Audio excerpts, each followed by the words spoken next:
when we're given that directive to do something we don't want to do, we quickly say, wait a minute now, Jesus is my boss. All right. Well, thank the Lord. You may provide a check, but Jesus is my boss. Amen.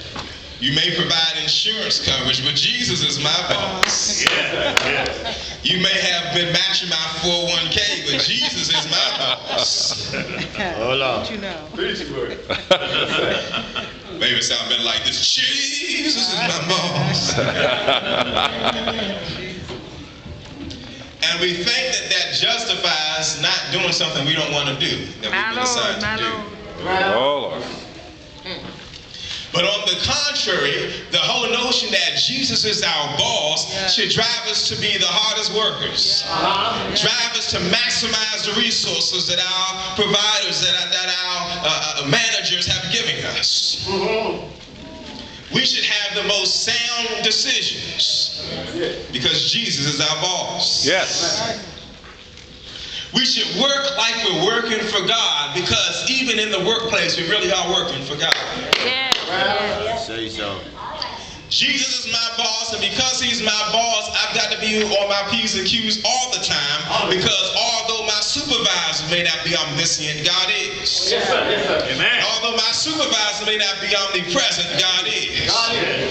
And although my supervisor may not hear everything, God does. And although my supervisor may be upstairs in his office, thing is, God sits on a throne, and yet he is still in the workplace. In fact, he's sitting right beside you at your desk. He's right beside you in your office. He's right beside you wherever you work, whatever environment. God is right there. And just like we said last Sunday, he's checking the list. He's checking it twice. He's going to find out who's been naughty and nice. Glory. Jesus is my boss, and so I've got to act in all that I do that he is. Yes. Now, I'll be the first to admit that sometimes we just feel human. Oh, yeah. I'll be the first to admit that there are some days that are less productive than others. Amen. That's called human nature. Yes, sir. That's called I cannot produce 150 every day. That's the reality. Amen.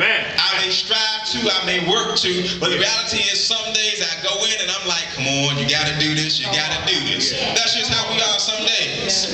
Even when you love your job, there are some days that the thing you love sometimes you may want to do, but you can't always physically do what you want to do. Amen. But it does not mean that it should be a repeat situation. Yes, sir. Amen.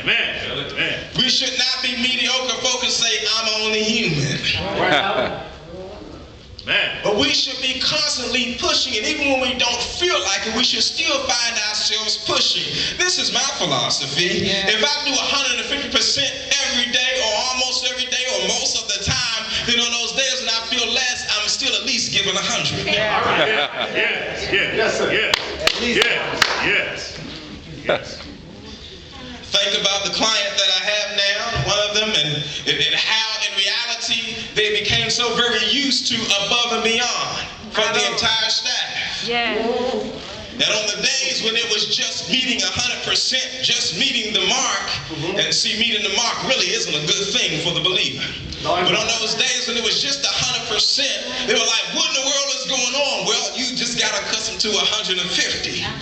And it would take just a glance at the contract to see we really are meeting the mark. You got accustomed to a good thing happening all the time when we did above and beyond. Amen. That's the way it should be. And I'll be the first to tell you, too, that it ain't all saved folk working with me. All right. Amen. But there is a mentality of let's do what we've got to do and go that extra mile. And that should be the mentality of the believer. Yes. In fact, I'm going to have to say this, that through attrition, some of my church folk are gone, and I've got now a better working machine than I've had in a while. Yes, sir. Amen. Praise God. Why am I sharing this? Because we as church folk have to maintain a reputation that Jesus is my boss, so when I'm serving you, it don't even matter if I like you. That's not the issue. The issue is, how many folks go to work to make friends? I'm amazed at how many people go to work to try to make friends. And will base their decision off of if I like you or not. Where is the company's hiring documentation? Where in orientation did they say say, and as long as you like your supervisor, you may do whatever they ask you to do.